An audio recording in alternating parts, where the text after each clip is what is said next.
ভাই আর নামানো একটু আমাদের আসসালামু আলাইকুম ওয়া রাহমাতুল্লাহ।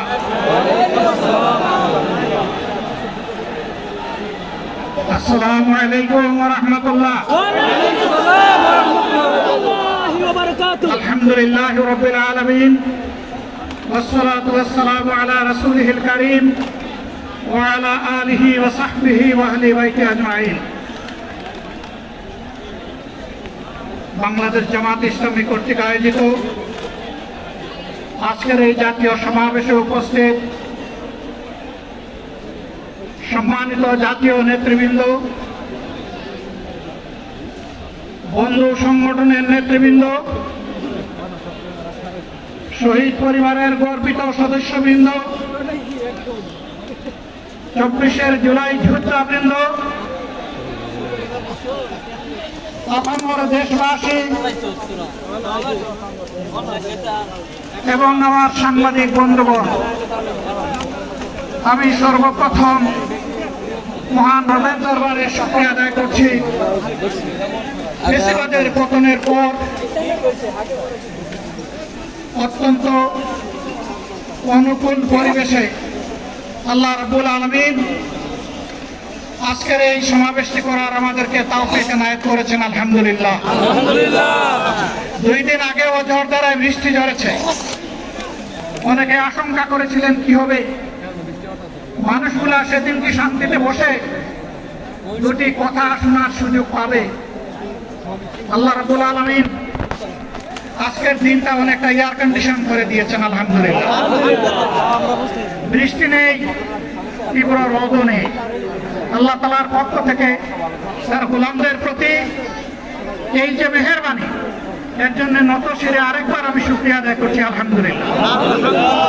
সম্মানিত বন্ধুগণ, যাদের ত্যাগ এবং কুরবানির বিনিময়ে 15.5 বছরের কঠিন অন্ধকার যুগের যাতাতলে পিষ্ট হয়ে যারা তিলে তিলে দুনিয়া থেকে নির্যাতিত হয়ে বিদায় নিয়েছেন,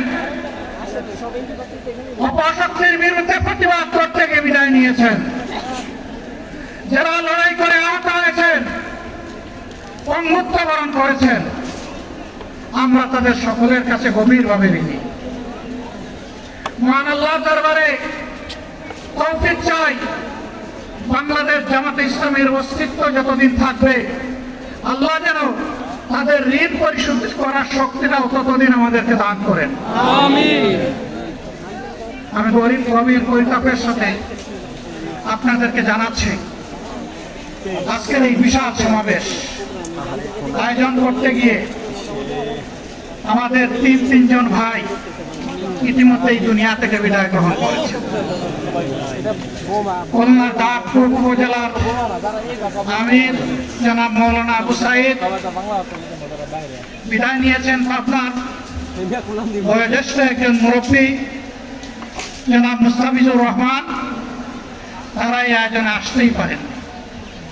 আসার পথেই আল্লাহ তাআলা তাদেরকে তার কাছে তুলে নিয়েছেন। আরেকজন ভাই এখানে অসুস্থ হয়ে তিনিও ইন্তেকাল করেছেন, শাহ আলম। মহান রবের দরবারে দোয়া করি আল্লাহ তাআলা তাদের উপর রহম করুন, তাদেরকে ক্ষমা করুন, জান্নাতুল ফেরদাউসের নিয়ামত তাদেরকে দান করুন। তাদের আপনজনদেরকে আল্লাহ তাআলা সবরে জামিল আতা করুন। সম্মানিত ভাইয়েরা, আবু সাইদরা যদি বুক পেতে না দাঁড়াত, এই জাতির মুক্তির জন্য যদি বুকে গুলি লুফে না দিত, হয়তো আজকের এই বাংলাদেশটা আমরা দেখতাম না। ইতিমধ্যে হয়তো আরো অনেক মানুষের জীবন ফ্যাসিবাদীদের হাতে চলে। 24শে জীবন বাঁচে রাখা এই যুদ্ধটা যদি না হতো, তাহলে আজকে যারা বিভিন্ন ধরনের কথা এবং দাবি দাওয়া পেশ করছে, তারা তখন কোথায় থাকতেন? অতএব আসুন, যাদের ত্যাগের বিনিময়ে আল্লাহ তাআলার এই নিয়ামত পাওয়া, তাদেরকে যেন অবজ্ঞা এবং অবহেলা না, শিশু বলে তাদেরকে যেন তুচ্ছ তাচ্ছিল্য না, অহংকার করে অন্য দলকে যেন তুচ্ছ তাচ্ছিল্য না, অরাজনৈতিক ভাষায় আমরা যেন কথা, যদি এগুলো আমরা পরিহার করতে না পারি তাহলে বুঝতে হবে যারা পারবেন না, ফ্যাসিবাদের রূপ তাদের মধ্যে নতুন করে বাসা বেঁধেছে। আমরা আশা করি আমরা এগুলা করব না, কেউ এগুলা করবে না, বরঞ্চ রাজনৈতিক শিষ্টাচার রক্ষা করে জাতীয় ঐক্যের বীজতলাটা আমরা সবাই মিলে একসাথে তৈরি করবো ইনশাআল্লাহ। সম্মানিত ভাইয়েরা, আসরের নামাজ আসন্ন, আরো অনেক বক্তা ছিলেন, তাদেরকে আমরা দিতে পারি নাই, আমরা দুঃখিত। এজন্য আমার লম্বা কথা বলার সুযোগ নেই। যারা এখানে কথা বলেছেন তারা আমার মনের কথাগুলোই তুলে ধরেছেন। আমি শুধু বলতে চাই, আগামীর বাংলাদেশটা কেমন হবে? আমি বলি আরেকটা লড়াই হবে ইনশাআল্লাহ। একটা লড়াই হয়েছে ফ্যাসিবাদের বিরুদ্ধে, আরেকটা লড়াই হবে দুর্নীতির বিরুদ্ধে ইনশাআল্লাহ। এই দুর্নীতির মূল উৎপাদন করার জন্য যা দরকার, আমরা তারুণ্য এবং যৌবনের শক্তিকে একত্রিত করে সেই লড়াইয়েও ইনশাআল্লাহ বিজয় লাভ করব। প্রিয় ভাইরা, জামাত ইসলামী যে দুর্নীতিমুক্ত সমাজ গড়বে তার প্রমাণ কি? হ্যাঁ, প্রথম প্রমাণ হচ্ছে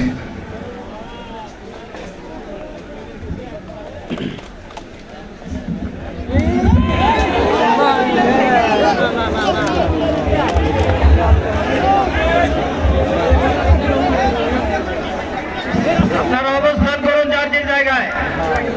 আপনাদের সদস্য জায়গার সবাই জায়গায় থাকেন, সবাই তার নিজ জায়গায় অবস্থান গ্রহণ করেন,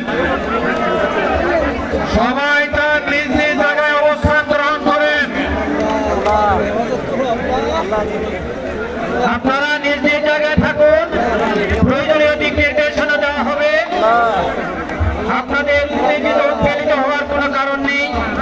মহান রব্বুল আলামিনের একান্ত মেহেরবানিতে আমাদের প্রোগ্রাম আলহামদুলিল্লাহ, শুকরান, আলহামদুলিল্লাহ কাসীরান।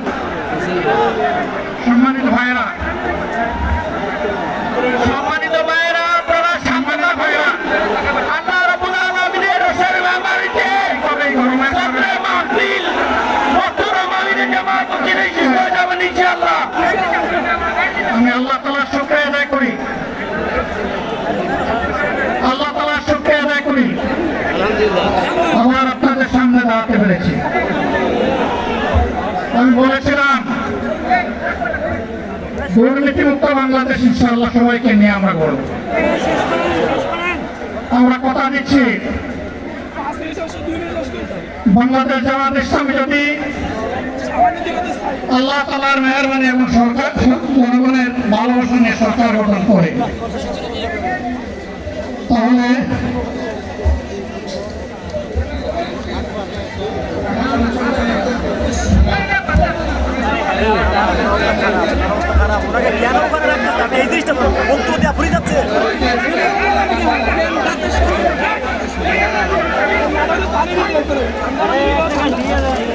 আপনারা নিজ নিজ জায়গায় অবস্থান করুন। আমাদের স্বেচ্ছাসেবকগণ আছেন, সংশ্লিষ্ট বিভাগের দায়িত্বশীল আছেন, তারা প্রয়োজনীয় ব্যবস্থা নেবেন। কারো মাইকের সামনে আসার দরকার নেই।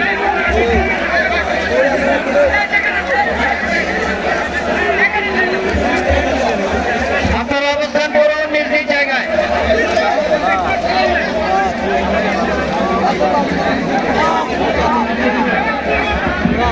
সবাই মেহরবানি করে শান্ত হয়ে বসুন, শান্ত হয়ে বসুন, শান্ত হয়ে বসুন।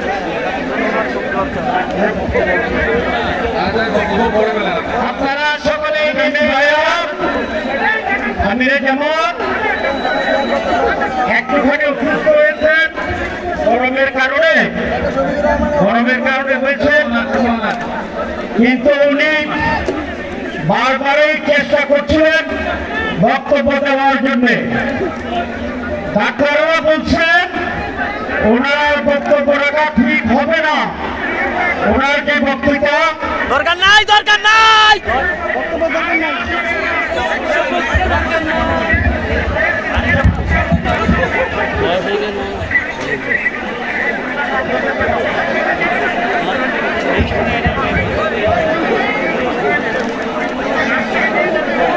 আপনারা নিজ নিজ আসনে উপবেশন করুন। সংগঠনের দায়িত্বশীলগণ প্রয়োজনীয় দিকে সাড়া দিবেন। আপনাদের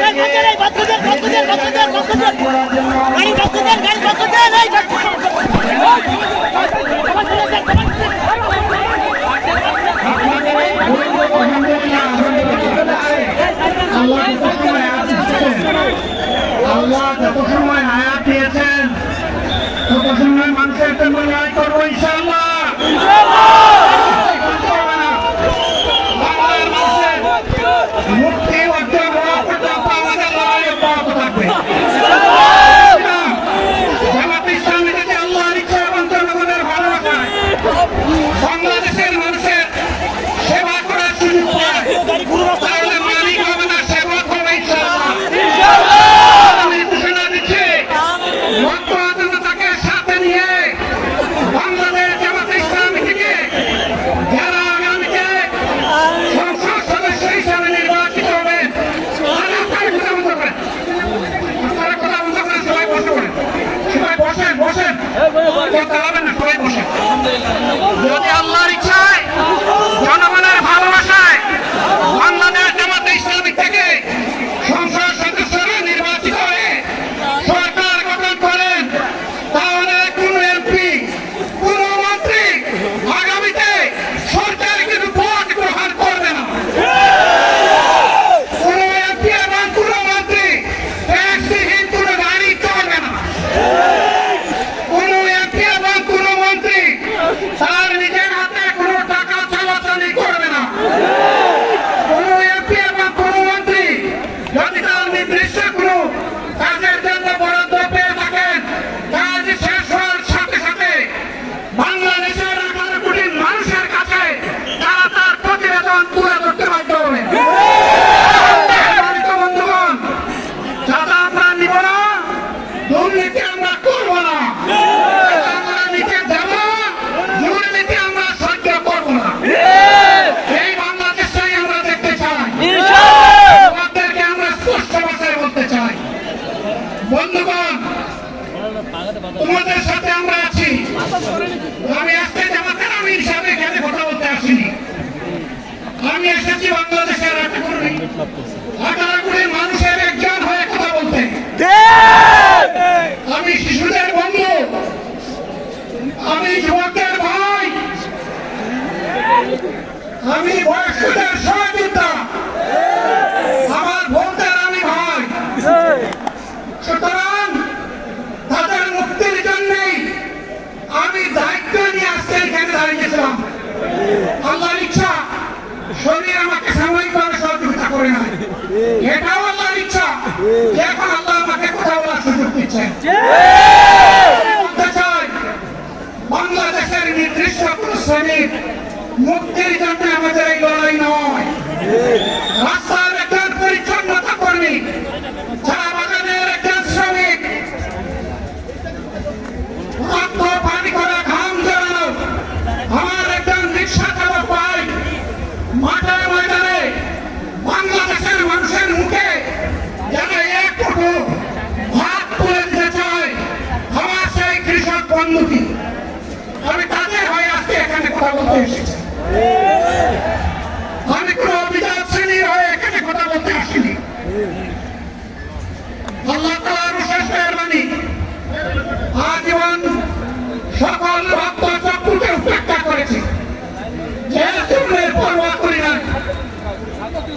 আমার আফসোস 24 সালে জাতিকে মুক্তি দিতে গিয়ে যারা জীবন দিয়ে শহীদ হলো, আমি তাদের একজন হতে পারলাম না। আপনাদের কাছে দোয়া চাই, ইনসাফের ভিত্তিতে একটি দেশ গড়ে তোলার জন্য আগামীতে যে লড়াই হবে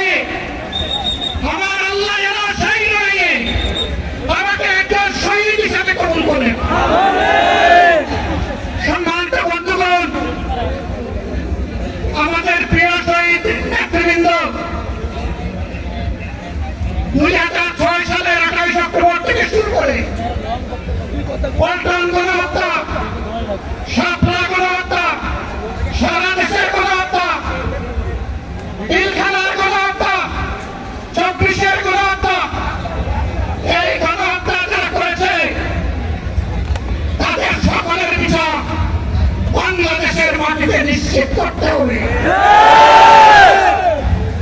এদের বিচারের দৃশ্যমান প্রক্রিয়া শুরু না করা পর্যন্ত পুরানো ব্যবস্থাপত্রে বাংলাদেশ আর চলবে না।